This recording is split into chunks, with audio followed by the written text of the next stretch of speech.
Helen Keller and Anne Sullivan. Knowledge is Love and Light and Vision by Helen Keller. Editor's note.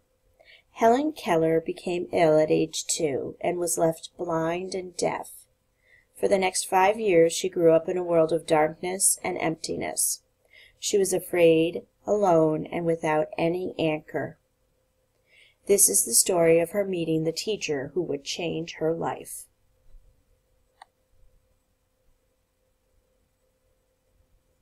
The most important day I remember in all my life is the one on which my teacher, Anne Mansfield Sullivan, came to me.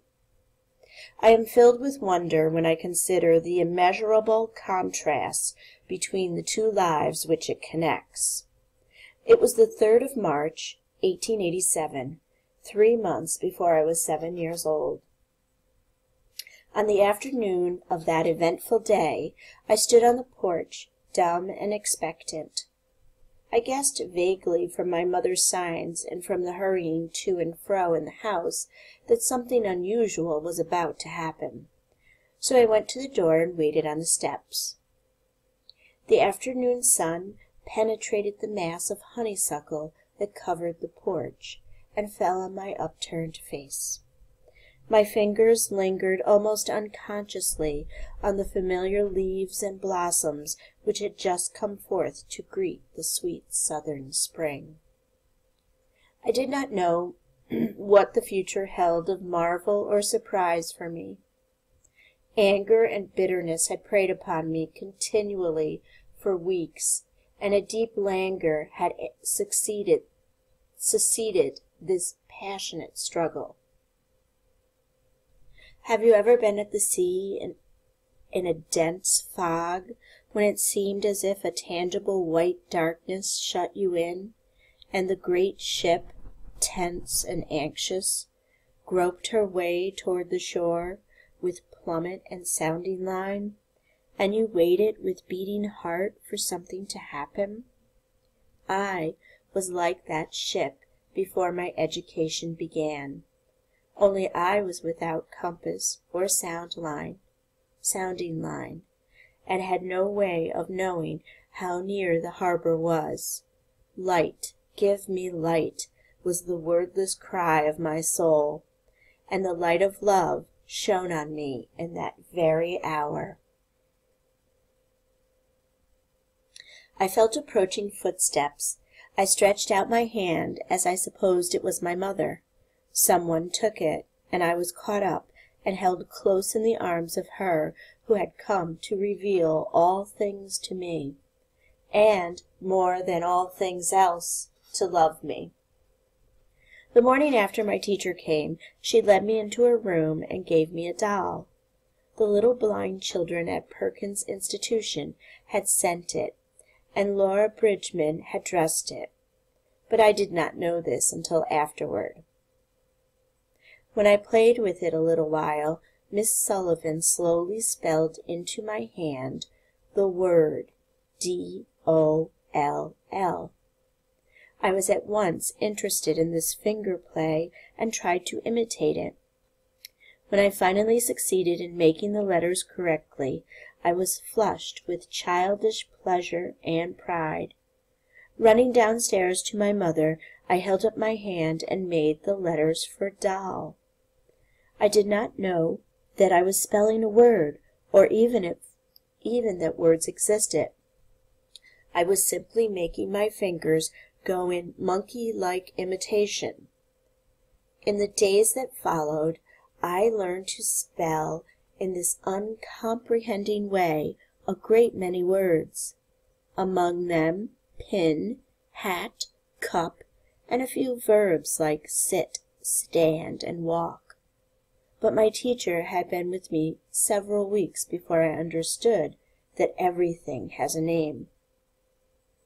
One day while I was playing with my new doll, Miss Sullivan put my big rag doll into my lap, also spelled D-O-L-L, and tried to make me understand that D-O-L-L applied to both.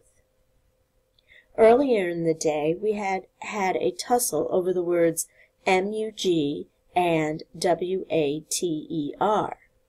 Miss Sullivan had tried to impress it upon me that mug is mug and that water is water, but I persisted in confounding the two.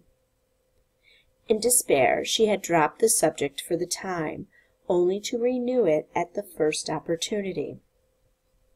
I became impatient at her repeated attempts, and, seizing the new doll, I dashed it upon the floor. I was keenly delighted when I felt the fragments of the broken doll at my feet. Neither sorrow nor regret followed my passionate outburst. I had not loved the doll. In the still, dark world in which I lived, there was no strong sentiment or tenderness. I felt my teacher sweep the fragments to one side of the hearth, and I had the sense of satisfaction that the cause of my discomfort was removed. She brought me my hat, and I knew I was going out into the warm sunshine. This thought, if a wordless sensation may be called a thought, made me hop and skip with pleasure. We walked down the path to the well house, attracted by the fragrance of the honeysuckle with which it was covered. Someone was drawing water, and my teacher placed my hand under the spout.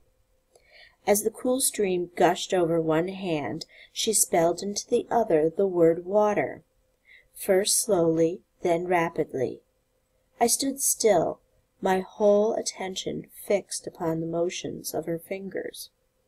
Suddenly I felt a misty consciousness as of something forgotten, a thrill of returning thought, and somehow the mystery of language was revealed to me.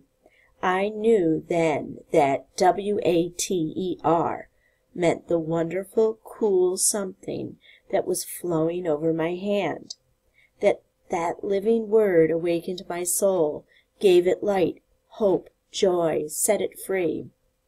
There were barriers still, it is true, but barriers that could in time be swept away. I left the well house eager to learn. Everything had a name, and each name gave birth to a new thought. As we returned to the house, every object that I touched seemed to quiver with life. That was because I saw everything with the strange, new sight that had come to me.